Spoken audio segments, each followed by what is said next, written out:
Serve and enjoy. Hello mga langga, meron tayong 800 grams dito na chicken thigh, bone-in, skin on. Tapos ito, salt and pepper, half tablespoon na salt. I-marinate natin dito sa ating chicken thigh.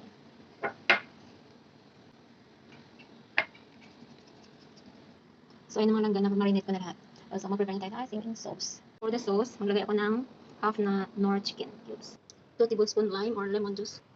2 teaspoon honey. I-mix na natin yan dyan sa ating lime, lemon, and crushed garlic. Half cup na water. Ipit natin yung manok na skin down.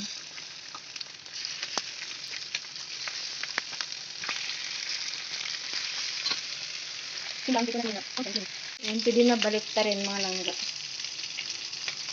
Wow. Ilagay natin natin crushed garlic.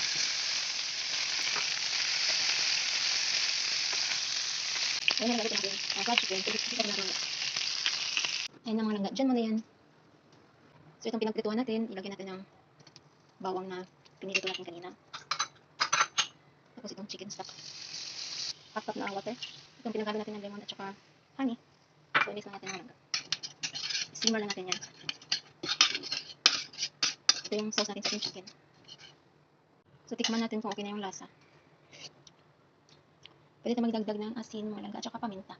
Simmer natin yung mga langga. Mamaya maglagay tayo ng butter for the final. Tapos ilagay natin dun sa chicken. Ilagay natin dun. Squeeze the lemon for it. Serve and enjoy.